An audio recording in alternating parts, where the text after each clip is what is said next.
Assalamualaikum warahmatullahi wabarakatuh. Perkenalkan, nama saya Mudarni dengan NIM 210 222 237. Pada kesempatan kali ini saya akan memaparkan materi terkait mata kuliah Governance Digital dengan materi yaitu perkembangan e-government ke e-governance. Perjalanan transformasi digital pemerintah dari penerapan e-government menuju konsep yang lebih luas yakni e-governance. Memahami evaluasi ini penting untuk memperkuat tata kelola pemerintahan yang lebih efektif dan berpusat pada masyarakat. Definisi government dan e-governance. E-government yaitu penggunaan teknologi informasi dan komunikasi atau TIK untuk meningkatkan efisiensi dan efektivitas pemerintah dalam memberikan layanan publik. E-governance yaitu penggunaan teknologi informasi dan komunikasi yang melibatkan seluruh pemangku kepentingan dalam proses pengambilan keputusan dan penyelenggaraan pemerintah yang lebih partisipatif, transparan, dan akuntabel.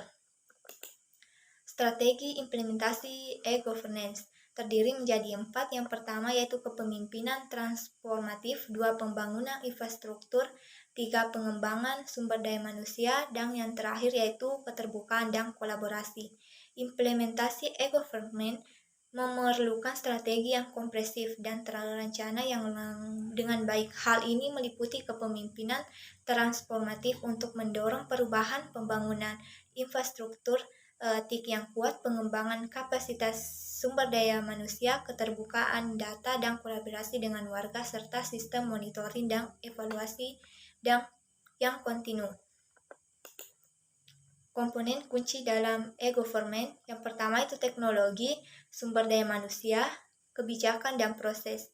E-government membutuhkan kunci yang saling terkait untuk diterapkan secara efektif. Kepemimpinan yang visioner, budaya organisasi yang adaptif, kompetensi sumber daya manusia yang memadai, infrastruktur teknologi informasi yang andal, serta kolaborasi multi pihak merupakan faktor penting dalam transformasi digital pemerintah. Manfaat e-governance terdiri menjadi 3. Yang pertama yaitu kolaborasi erat. E-government mendorong kolaborasi erat antar pemerintah dan warga dalam perumusan, implementasi, dan evaluasi kebijakan. 2. Aksesibilitas tinggi. Melalui pemanfaatan teknologi informasi dan komunikasi secara optimal, e-governance meningkatkan aksesibilitas warga terhadap layanan dan informasi pemerintah. Yang ketiga, transparansi tata kelola. E-government mendorong transparansi dan akuntabilitas pemerintah sehingga memperkuat kepercayaan dan partisipasi warga.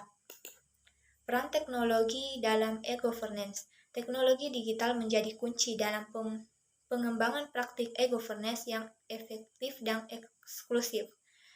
Integrasi sistem informasi, analitik data, serta platform kolaboratif memungkinkan pemerintah untuk memberikan layanan yang lebih responsif, transparan, dan berpusat pada kebutuhan warga. Tantangan dan solusi e-government. Tantangannya terdiri menjadi 3. Yang pertama yaitu memerlukan infrastruktur teknologi informasi dan komunikasi yang memadai, 2. Literasi digital, dan yang terakhir yaitu komitmen pemangku kepentingan. Adapun solusinya yaitu investasi dalam pembangunan kapasitas dan kolaborasi multi pihak untuk mengatasi tantangan. Dampak e-government pada pelayanan publik. Yang pertama yaitu aksesibilitas. E-government memperluas akses masyarakat terhadap layanan pemerintah. Yang kedua yaitu transparansi. Sistem e-government yang terintegrasi meningkatkan transparansi proses pemerintahan. Yang ketiga, efisiensi. Otomatisasi dalam digitalisasi layanan publik melalui e-government meningkatkan efisiensi. Prinsip-prinsip e-governance terdiri menjadi 4 bagian. Yang pertama yaitu transparansi, 2. Partisipasi, 3. Akuntabilitas, dan yang terakhir yaitu efisiensi. Keberhasilan implementasi e-governance di berbagai negara. Banyak negara yang telah berhasil mengimplementasikan e-governance dengan dampak yang signifikan terhadap kualitas layanan publik, contohnya yaitu Estonia, Korea Selatan, dan Singapura, yang telah berhasil memimpin global dan transparansi digital pemerintahan. Di negara-negara tersebut berhasil membangun infrastruktur teknologi yang canggih, mengintegrasikan layanan, dan mendorong partisipasi aktif warga melalui platform digital inovatif. Hal ini menghasilkan layanan yang lebih cepat, transparan, dan berpusat pada kebutuhan masyarakat. Tujuan e-governance terdiri menjadi 4 bagian. Yang pertama yaitu meningkatkan akuntabilitas, 2 meningkatkan efisiensi, 3 meningkatkan partisipasi masyarakat, dan yang keempat yaitu meningkatkan kualitas layanan. Prospek masa depan e-governance. Ke depan, e-governance akan terus berkembang dengan pemanfaatan teknologi digital yang semakin canggih, integrasi kecerdasan buatan, Internet of Things, blockchain, dan cloud computing akan memperkuat layanan yang lebih proaktif, prediktif, dan berpusat pada pengguna. Kolaborasi multipihak akan semakin penting dalam menghasilkan keberlanjutan dan dampak optimal bagi masyarakat. Adapun kesimpulan dari materi perkembangan e-governance ke e-governance yaitu transformasi pemerintah menuju e-governance telah membawa dampak positif yang signifikan, meningkatkan kualitas layanan publik, transparansi, dan partisipasi masyarakat. Momentum ini harus dipertahankan untuk memaksimalkan potensi teknologi dan tata kelola pemerintah yang lebih cerdas dan responsif. Selanjutnya saya akan menjawab pertanyaan dari kelima teman saya. Yang pertama yaitu pertanyaan dari saudari Saryanti, apa perbedaan utama antara e-governance dan e-governance? Adapun perbedaannya yang pertama yaitu e-governance merujuk pada penggunaan teknologi informasi dan komunikasi atau TIK oleh pemerintah untuk menyediakan layanan publik dan berintegrasi dengan warga negara. Sedangkan e-governance yaitu lebih luas dan mencangkup tidak hanya aspek teknologi tetapi juga praktek-praktek pengelolaan pemerintah yang melibatkan partisipasi masyarakat, transparansi, akuntabilitas, serta kolaborasi antar berbagai pemangku kepentingan. Penanya kedua saudari Hasniar, bagaimana e-government berperan dalam mengubah pola hubungan antar pemerintah dan masyarakat?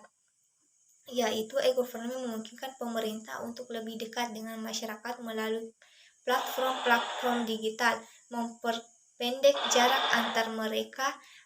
Ini memfasilitasi integrasi yang lebih cepat, efisien, dan transparan antara pemerintah, masyarakat, memungkinkan partisipasi yang lebih besar dari masyarakat dalam proses pengambilan keputusan. Pertanyaan ketiga itu saudari Wahyuni, bagaimana e-government dapat meningkatkan akuntabilitas dan transparansi pemerintah? Yaitu melalui e-government, pemerintah dapat menyediakan akses yang lebih luas kepada informasi kepada masyarakat tentang kebijakan, keputusan, dan kegiatan-kegiatan pemerintah. Sistem e-government dapat memastikan bahwa proses pengambilan keputusan lebih terbuka dan dapat dipertanggungjawabkan karena informasi tentang keputusan dan tindak pemerintah lebih mudah diakses oleh publik. Penanya keempat, saudari Astrawati, bagaimana e-government dapat membantu pemerintah dalam memberikan layanan yang lebih efisien dan efektif?